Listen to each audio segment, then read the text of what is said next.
The text came at 2:47 p.m. on a Friday, while I was reviewing the seating chart for the Children's Hospital Gala. 700 guests. 40 corporate sponsors. 2 governors, 3 senators and the lieutenant governor. All confirmed. My phone buzzed. Don't come to the family reunion tomorrow. Maria's boyfriend is State Senator Richard Brennan. We need to impress him. Your nonprofit work would just complicate things. Hope you understand. Dad. I stared at the message for a long moment. 12 years of building one of the most successful children's advocacy organizations in the state, and my father still thought I worked at a little charity. I wasn't angry. I was done. I typed back, okay. What my family didn't know, what they'd never bothered to ask, was that Senator Richard Brennan was the keynote speaker at my gala. That same night. At the same country club where they were holding their reunion. And he'd be sitting at my table. Growing up as the middle child in the Torres family meant being invisible. My older sister Maria was the beauty homecoming queen, sorority president, married to wealth at 23, divorced at 25, now dating a state senator at 28. My younger brother Carlos was the athlete, full ride to USC minor league baseball sports commentator for the local news. I was neither beautiful enough nor athletic enough to warrant attention. Sophia's more of a thinker. Mom would say at family gatherings the way someone might describe a boring but dependable appliance. When I told them at 16 that I wanted to work in nonprofit advocacy, Dad actually laughed. Honey, those jobs don't pay anything. You need to be practical. Maybe teaching? Good benefits, summers off. Or marry well, Maria added, examining her nails. That's always an option. I stopped sharing my dreams after that. At 18 I started volunteering at a children's hospital. Just a few hours a week between classes at community college. I'd read to kids in the oncology ward, play games with them, help families navigate the impossible maze of medical bureaucracy. One day a mother grabbed my hand in the hallway. You saved us, she said, tears streaming. We were about to lose our house paying for treatment. You found us that fund. You didn't give up. That's when I knew. I transferred to State University. Double major. Public policy and social work. Worked 3 jobs to pay for it because Dad said, we already helped Maria with college. Carlos gets the athletic scholarship. You'll figure it out. I figured it out. Graduated with honors at 22. Got hired at a small children's advocacy nonprofit making $31,000 a year. My family congratulated me the way you might congratulate someone on a participation trophy. That's nice, Mija, Mom said at Sunday dinner. But when are you going to get a real career? Maria, who was planning her second wedding at the time, patted my hand. It's sweet that you want to help people. But you also need to think about your future. I just smiled. I am. What they didn't see was the strategic plan I'd been developing. The gaps in children's healthcare advocacy in our state. The funding opportunities nobody was pursuing. The policy changes that could save thousands of families from bankruptcy while their kids fought for their lives. At 23, I founded my own organization, Children's Healthcare Advocacy Network, CHAN. Started with a $50,000 grant I'd written myself, working midnight to 4 a.m. for 6 weeks straight while maintaining my day job. I lived in a studio apartment. Drove a 12-year-old Honda. Ate ramen 4 nights a week. Reinvested everything. My family never asked about it. At Sunday dinners they'd talk about Maria's new boyfriend, a lawyer who drove a Porsche. They'd discuss Carlos's rising profile as a sports commentator. When conversation turned to me it was always the same. Still at that children's charity? That's nice. Very nice. By 25, CHAN had 15 employees and a $2.3 million operating budget. We'd helped 847 families navigate medical debt. We'd changed 3 state policies around pediatric care coverage. We'd built partnerships with every major hospital in the state. I moved to a better apartment but kept it modest. Still drove the Honda. The only luxury was my wardrobe. I'd learned that looking successful helped secure donors. High-quality suits, professional styling, the appearance of someone who ran a serious operation. Because I did. At Sunday dinner Maria noticed my new suit. Finally shopping somewhere nice. Did you get a raise at the charity? Something like that, I said. Good for you, Dad added, barely looking up from his phone. Maybe you can finally afford to buy a house. What he didn't know I just purchased a modest townhouse. Gosh. No mortgage.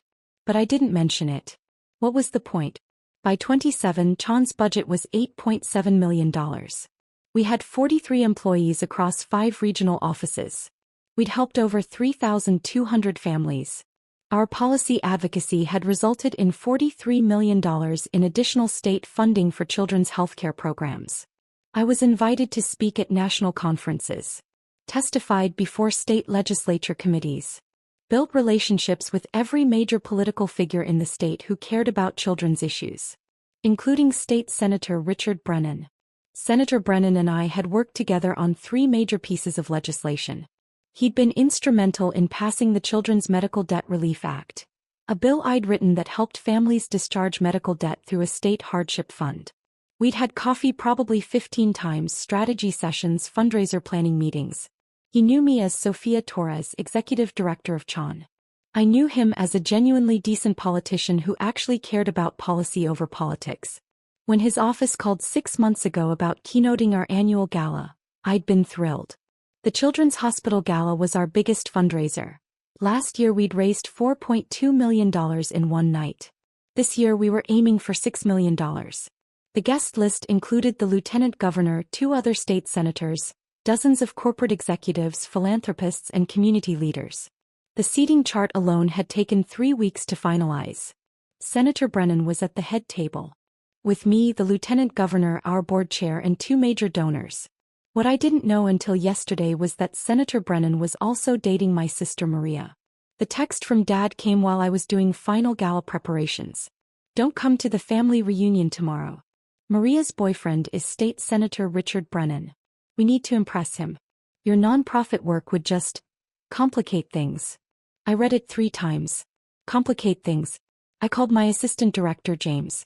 What time is Senator Brennan arriving tonight? 6:30. He wanted to arrive early to review his speech with you. Perfect. I paused. James, hypothetically, if you found out your family was having a reunion at the same venue as our gala, what would you do? Depends.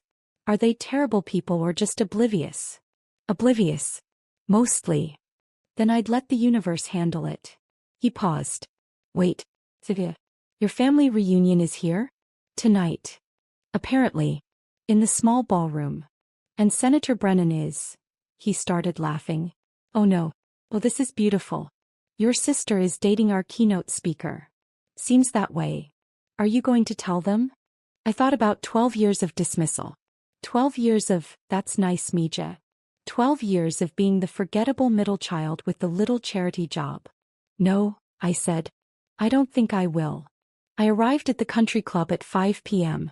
The grand ballroom looked perfect. Round tables with floor-length linens, centerpieces of white roses and blue hydrangeas, soft lighting that made everything glow. The stage was set with our CHAN logo projected behind the podium.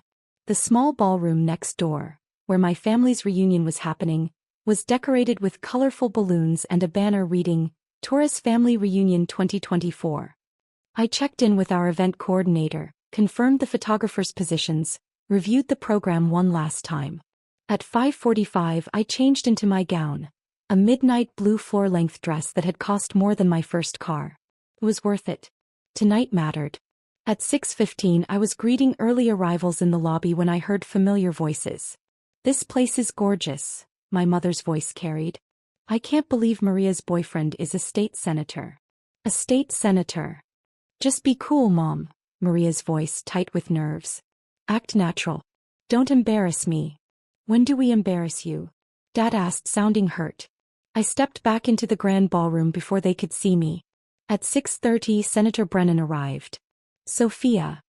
He greeted me with a warm handshake. The place looks incredible.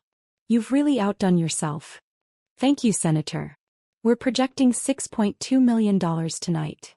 That's remarkable. He loosened his tie slightly. I have to tell you, I'm a bit nervous. This is a bigger crowd than most of my campaign events. You'll be wonderful. You always are. I gestured to the head table. You're at table 1 with me, Lieutenant Governor Chin, our board chair Patricia Morrison, and donors Michael and Susan Chin. All good people, very supportive of children's health care. Perfect. Though I should mention, I'm bringing a guest.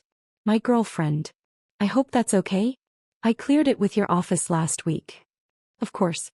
We have her seated next to you. Great. She's actually around here somewhere with her family. They're having some kind of reunion in the other ballroom.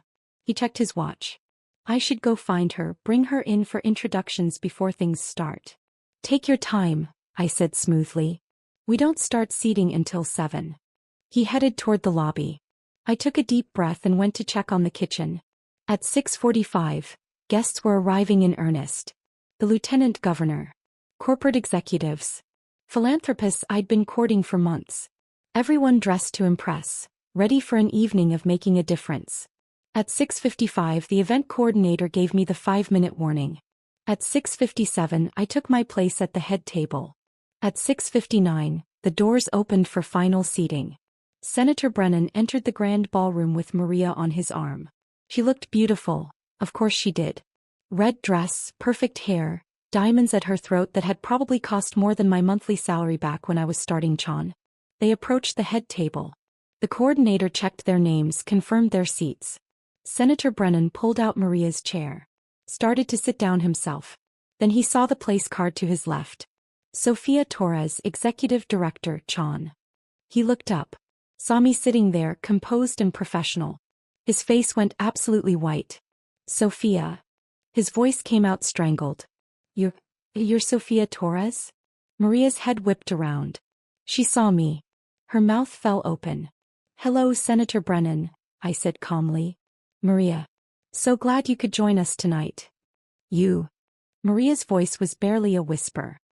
You run this. I founded it, actually. 12 years ago. I gestured to the ballroom. Welcome to the Children's Healthcare Advocacy Network annual gala. We're hoping to raise over $6 million tonight to support families whose children are fighting life-threatening illnesses. Senator Brennan sank into his chair, still staring. Maria, your sister is Sofia Torres? The Sofia Torres? The one who wrote the Medical Debt Relief Act. I didn't. Maria looked around wildly as if searching for an exit. The lieutenant governor leaned over. Sofia, is everything all right? Perfectly fine, Lieutenant Governor Chin. Just some family catching up. I smiled at Maria. Maria, you're looking well. How have you been? She couldn't form words. Senator Brennan's expression was shifting from shock to something like horror. Maria, you told me your sister worked at a small nonprofit. You said she had a nice little charity job that she was very passionate about. She does. Maria gestured helplessly at the ballroom full of powerful people, the stage, the projected donations already climbing on the screens. I didn't know it was this. This is the most influential children's advocacy organization in the state, the senator said, his voice getting louder. Sofia has testified before Congress.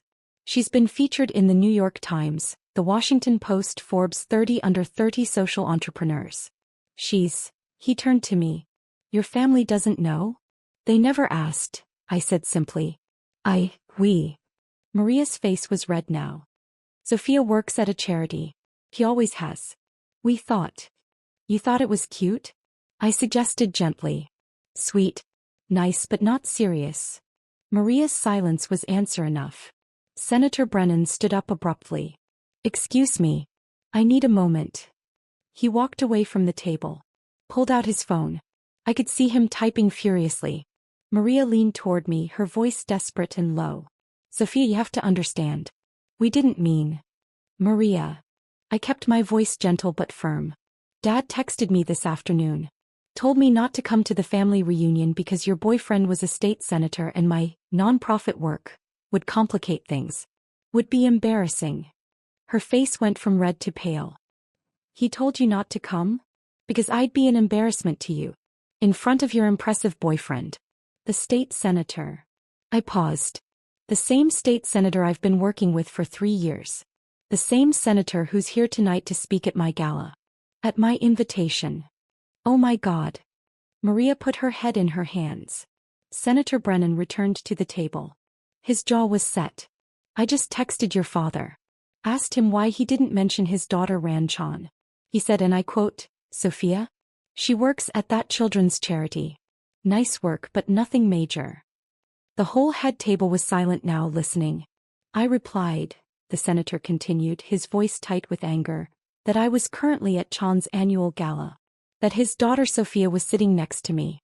That I was about to give a keynote speech praising her extraordinary leadership. He looked at Maria. He said there must be some mistake. That Sophia couldn't possibly be important enough to host an event like this. Richard, Maria started. Do you know what I told him? The senator wasn't yelling, but his voice carried. I told him I've worked with his daughter on 3 major pieces of legislation. That she's one of the most effective advocates I've ever met. That Chan has a $9.4 million operating budget and helps thousands of families every year. That his daughter has done more to improve children's lives in this state than most elected officials manage in an entire career. Maria was crying now. Silent tears running down her carefully made-up face. I told him, Senator Brennan continued, that I was honored to be at her event. And that I was reconsidering my relationship with any family that could be so blind to one of their own. Senator, I said quietly. The program starts in 3 minutes. He took a breath. Sat down. You're right. I apologize. This is your night. I shouldn't have. No apology necessary. I touched his arm briefly. But perhaps we should focus on the children we're here to help? He nodded. Reached for his water glass with a shaking hand. Maria whispered, Sophia, I'm so sorry. I didn't know. We didn't know. I know you didn't. That's the problem. The lights dimmed. Our board chair approached the microphone to begin the program. I gave the opening remarks. Talked about the 4,847 families Chan had served this year. The policy victories. The lives changed. Introduced our first video. A mother talking about how Chan had saved her family from bankruptcy while her son fought leukemia. There wasn't a dry eye in the room. Throughout the program I could see Maria at the head table, her mascara running, trying to hold herself together. Senator Brennan was polite but distant with her, all his warmth reserved for his interactions with me and the other guests. When it was time for his keynote, the senator walked to the podium, adjusted the microphone, looked out at the 700 guests. Good evening. I'm State Senator Richard Brennan, and I'm honored to be here tonight to support the Children's Healthcare Advocacy Network. He paused. But I have to tell you, I almost didn't understand the significance of this moment. He gestured to me at the head table. Sofia Torres founded Chan 12 years ago with a $50,000 grant and a vision. A vision that every child deserves access to quality health care, regardless of their family's financial situation. A vision that medical debt shouldn't destroy families already facing the unthinkable. The audience applauded. In the past 12 years, Sophia has built an organization that has helped nearly 5,000 families. She's changed state policy. She's testified before legislative committees, including mine, with such clarity and passion that even the most cynical politicians couldn't help but be moved. He looked directly at me. Sofia Torres is the reason we passed the Children's Medical Debt Relief Act. Her research, her advocacy, her refusal to give up when everyone said it was impossible. Because of her work, 3,200 families this year alone were able to discharge medical debt and start rebuilding their lives. More applause. I kept my expression neutral, professional. But here's what struck me tonight, the senator continued.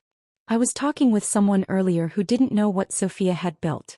Someone who thought she worked at a nice little charity. Someone who had no idea that the woman they dismissed as doing sweet but not serious work had actually created one of the most impactful organizations in our state. Maria sank lower in her chair. It made me think about how often we make assumptions. How often we decide someone isn't important based on our own limited understanding. How often we dismiss people who are quietly changing the world because they don't fit our definition of success. He paused, letting it sink in. Sofia Torres doesn't seek headlines. She seeks results. She doesn't build a personal brand. She builds systems that save lives. She doesn't need anyone to recognize her accomplishments, but we should. Because the quiet heroes, the ones doing the work without demanding applause, those are the people who actually change the world. The applause was thunderous now. So tonight, as we raise money for Chan's extraordinary work, I want to challenge everyone in this room. Who are you dismissing? Who have you decided isn't worth your attention? Who have you labeled as nice but not serious? Because I promise you, some of those people are doing the most important work you'll never notice. He looked at Maria again. Then back to the audience. Don't make the mistake I almost made. Don't let brilliant people labor in obscurity because you were too proud to ask them about their work. Don't assume that quiet means inconsequential. He raised his glass. To Sofia Torres and to everyone doing vital work without asking for recognition. May we have the wisdom to see you, the grace to celebrate you, and the humility to learn from you. The entire ballroom stood. 700 people giving a standing ovation. I stood too, nodding my thanks, maintaining my composure even as my heart raced. The senator returned to the table. Sat down next to Maria, who was openly sobbing now. I'm sorry, he said quietly to her. But I can't be with someone who treats family that way. Who dismisses her own sister's accomplishments because they don't look like success in a form she recognizes. Richard, please. I'll have my assistant send your things to your apartment. He stood. Enjoy the rest of the evening.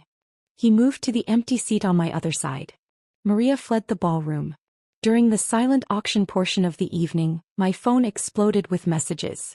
Dad, Sofia, we need to talk. Now. Mom, how could you not tell us? Carlos, sis, what the hell? You run that organization? Aunt Teresa, your father just told me. I'm so proud of you. Why didn't you say anything? Cousin Miguel, you're Sofia Torres? The Sofia Torres? I literally cited your work in my master's thesis. I turned my phone face down and focused on my guests. The lieutenant governor approached during cocktail hour. Sofia, that was quite a moment with Senator Brennan. Is everything all right? Family dynamics, Lieutenant Governor. Nothing that should concern you. She smiled knowingly. I understand family dynamics. Mine thought I was playing politics for 15 years. Then I got elected to statewide office and suddenly they all had opinions about my policy positions. She sipped her wine. The people who don't ask don't deserve to know.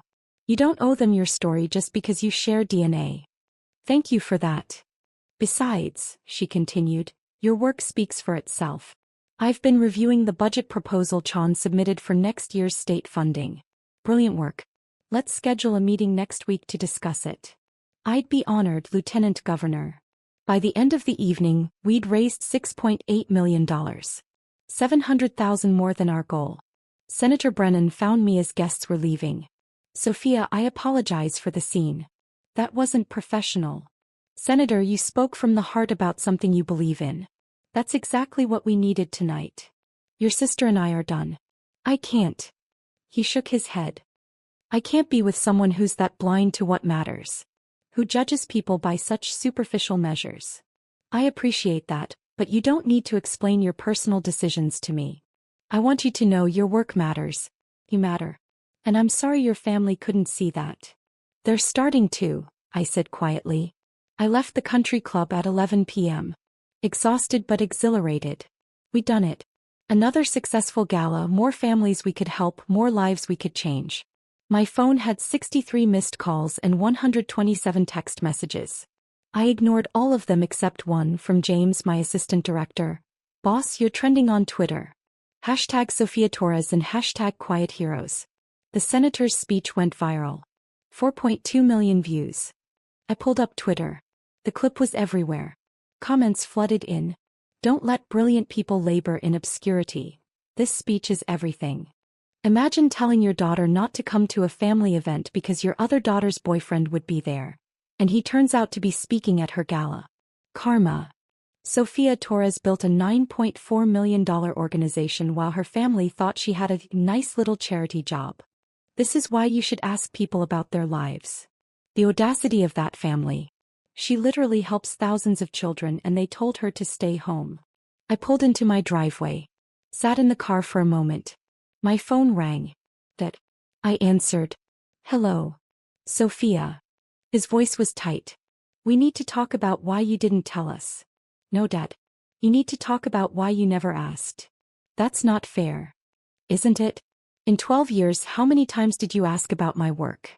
How many times did you ask what Chan actually does? How many times did you ask about my budget, my staff, my policy work, my advocacy? Silence. I have 43 employees, Dad. We operate in 5 regional offices across the state. We've changed 6 major state policies. We've helped 4,847 families in the last year alone. We have partnerships with every major hospital system in the state. I've testified before Congress twice. You testified before Congress? 3 years ago and again last year. It was in the Washington Post. The New York Times did a profile on me for their People Who Matter series. Forbes named me to their 30 under 30 list when I was 26. We didn't see. You didn't look. There's a difference. I let out a breath. You texted me this afternoon and told me not to come to the family reunion because my work would embarrass you in front of Maria's boyfriend. Do you understand how that felt? We didn't mean. You meant exactly what you said. You were embarrassed by me. By my little charity job. By the daughter who wasn't glamorous like Maria or successful like Carlos. The daughter who was just there. Sophia, that's not true. Then tell me 3 things about my life that you learned by asking, not by accident. 3 things you know because you cared enough to ask. The silence stretched for 30 seconds. 45. A minute. That's what I thought, I said gently. Dad, I don't need you to suddenly be proud of me because a senator gave a speech and Twitter is paying attention. I needed you to be interested in me when it was just me doing work I believed in, building something that mattered. I'm sorry. His voice cracked. Mihija, I'm so sorry. We failed you. Yes, you did. But Dad? I succeeded anyway. I built something beautiful. I changed lives. I did it without your support, without your interest, without your belief. And I'm proud of that.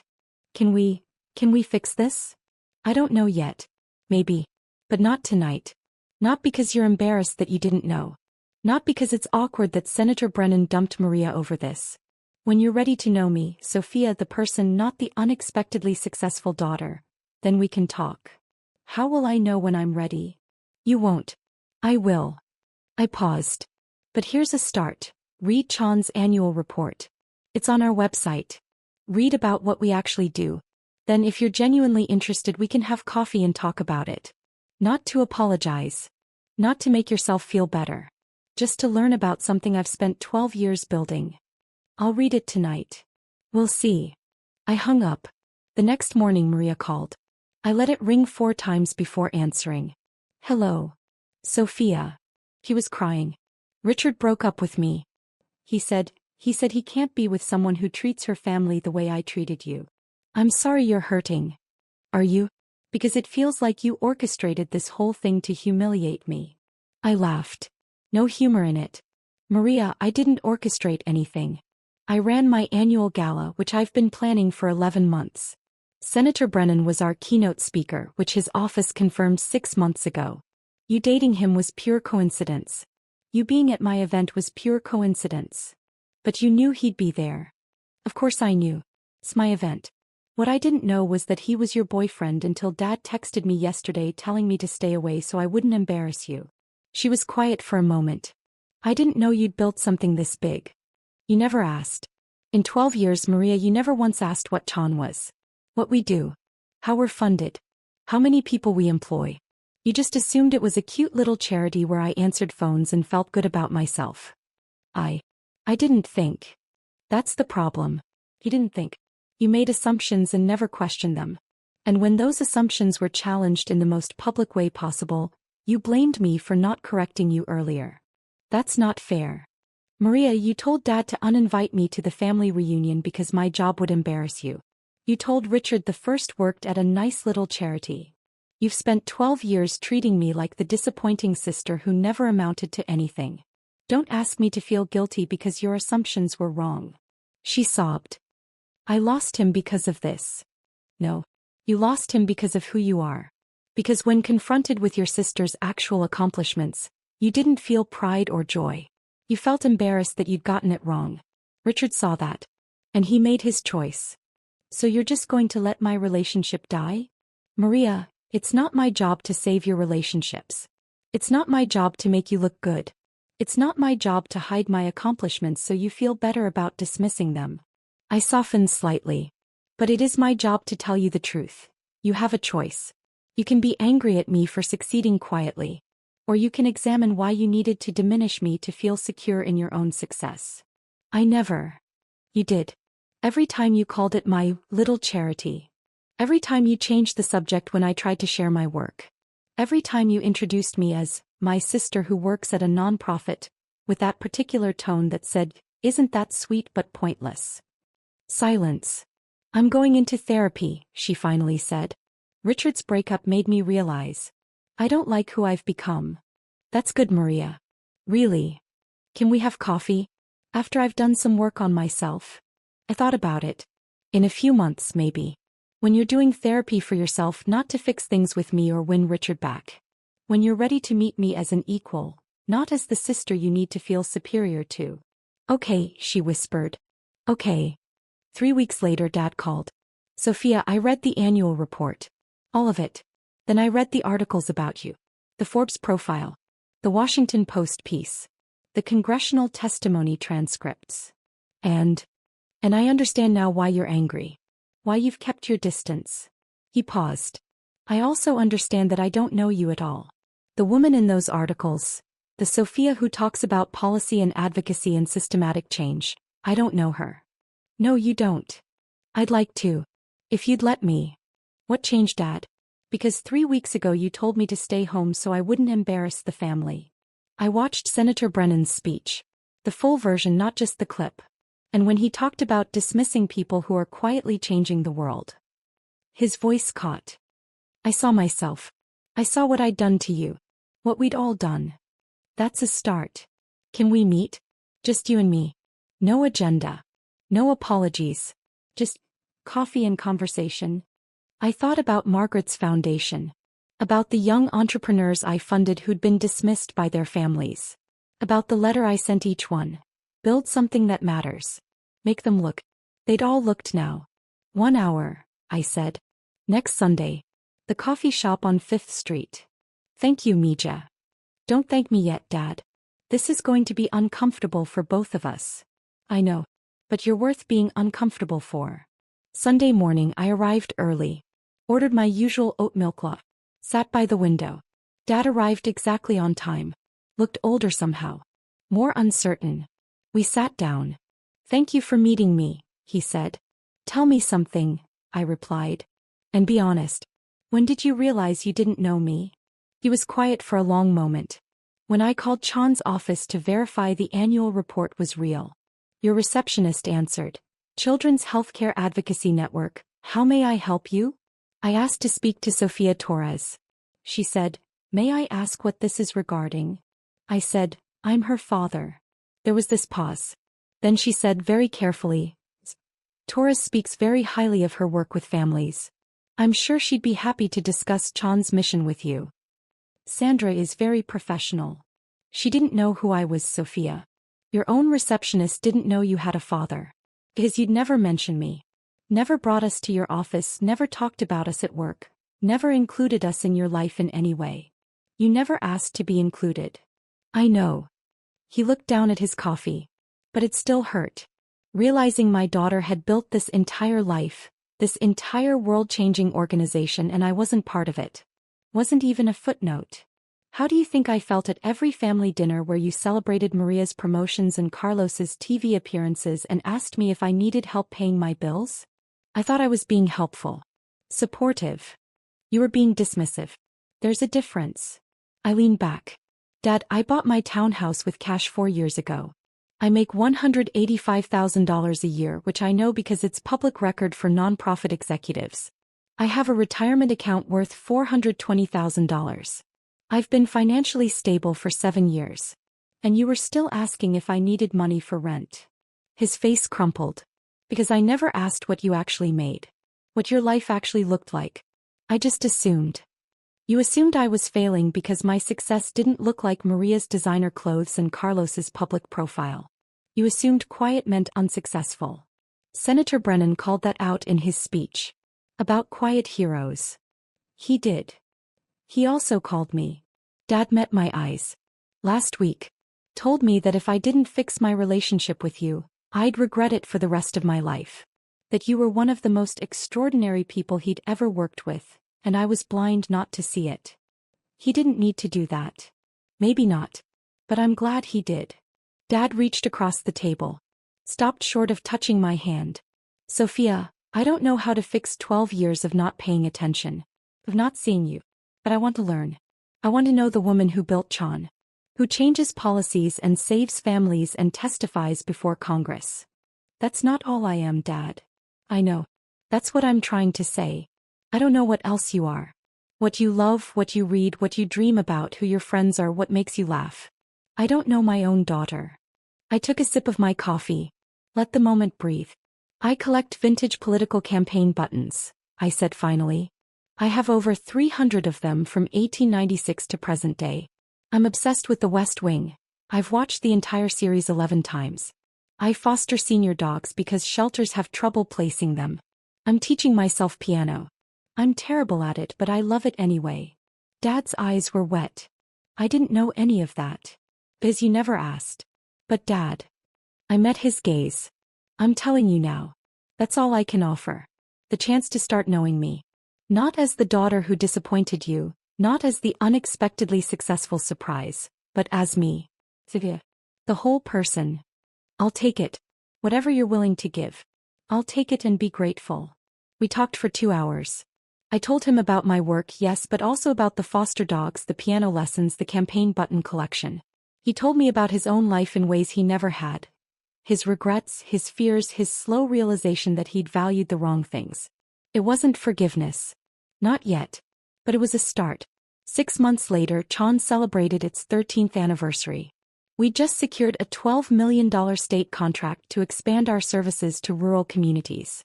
The celebration was at our main office. Staff, board members, volunteers, families we'd helped. And in the corner, looking slightly uncomfortable but genuinely trying, my parents. Dad had read every article I'd sent him, attended 2 of my speaking engagements, volunteered to help with our fundraising database, a job he was surprisingly good at. Mom had started volunteering in our family support program, using her social work degree she'd let lapse 20 years ago. Maria was still in therapy. We'd had coffee twice. Progress was slow, but it was progress. Carlos had written a sports commentary piece about me, the sister I didn't know. What sports can learn from Sofia Torres's quiet leadership. But the most meaningful moment came when a mother approached me during the celebration.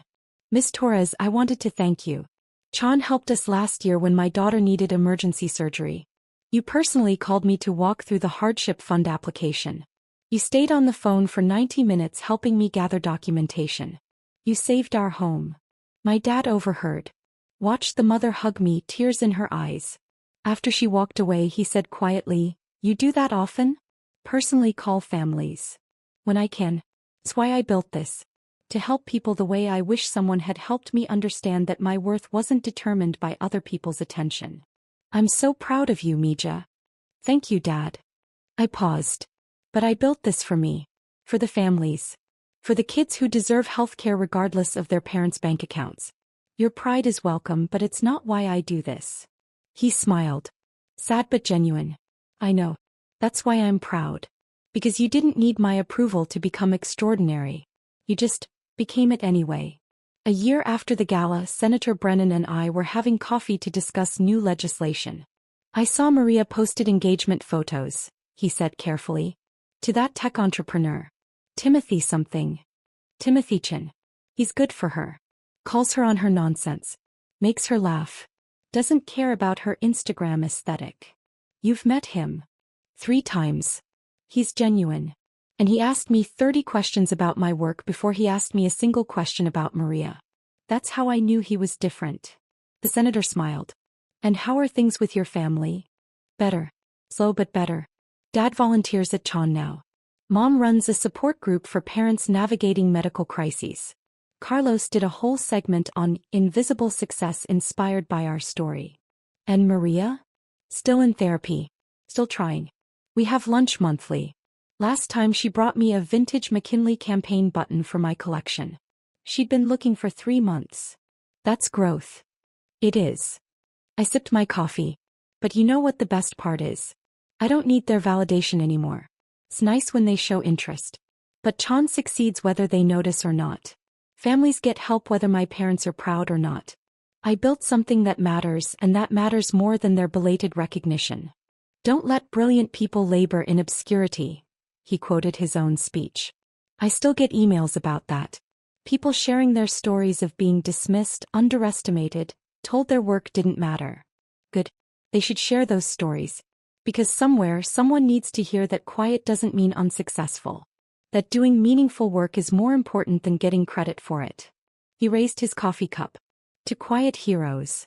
I clinked my cup against his. To doing the work that matters whether anyone's watching or not. Because at the end of the day that was the real victory. Not the senator's viral speech. Not my family's belated recognition. Not Maria's boyfriend breaking up with her at my gala. The real victory was the 4,847 families we'd helped last year. The policies we'd changed. The children who got the medical care they needed. The parents who didn't lose their homes to medical debt. I'd built something that mattered while everyone thought I was just working at a nice little charity. And I'd do it all over again.